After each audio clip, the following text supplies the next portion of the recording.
नमस्कार दोस्तों, भारत एक सोच देख रहे हैं आप। दोस्तों, सुल्तानपुर सीट पर अखिलेश यादव ने बहुत बड़ा उलटफेर कर दिया है।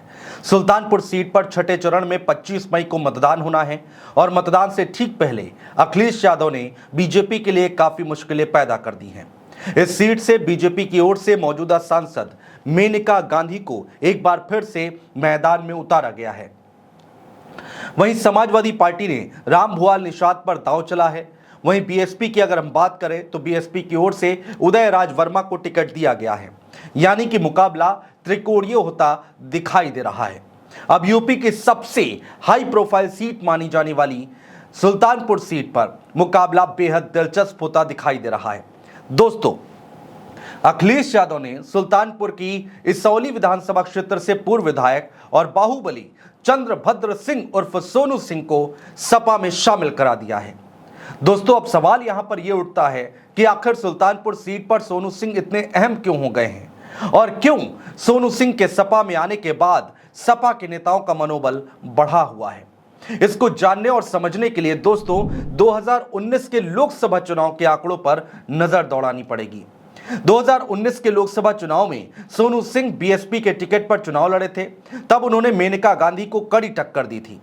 मुकाबला इतना कड़ा था दोस्तों कि मेनका गांधी सिर्फ 14,526 वोटों से जीत दर्ज करा पाई थी, या फिर यूं कहें कि मेनका गांधी हारते हारते जीत पाई। और अब हालात पूरी तरह से बदलते दिखाई दे रहे हैं। परिस्थितियां 360 डिग्री बदलती हुई दिखाई दे रही हैं।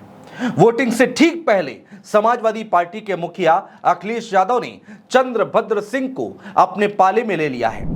समाजवादी पार्टी के सोशल मीडिया अकाउंट एक्स पर इसकी जानकारी भी दी गई है। समाजवादी पार्टी के मुखिया अखिलेश यादव को चंद्रभद्र फूलों का गुलदस्ता देते हुए फोटो में दिखाई दे रहे हैं।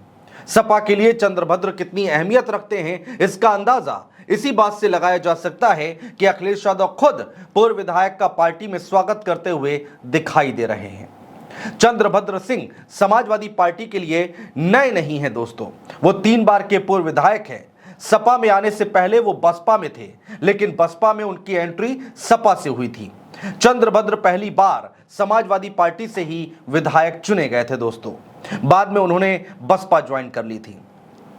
साल 2022 का विधानसभा चुनाव, जिसके बाद चंद्रभद्र निर्दलीय राजनीति करते आ रहे थे, यानी कि किसी भी दल के साथ नहीं जुड़े थे। दोस्तों, उत्तर प्रदेश की सियासत में इस समय अगर किसी की चर्चाएं सबसे ज्यादा हो रही हैं तो वो है ठाकुर समाज। कहा यह जा रहा है कि ठाकुर समाज भारतीय जनता पार्टी से खासा नाराज दिखाई दे रहा है।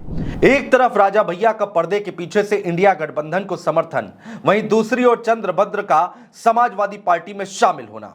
जाहिर है 2 चरणों के बचे हुए चुनाव में इसका असर साफ तौर से देखने को मिल सकता है।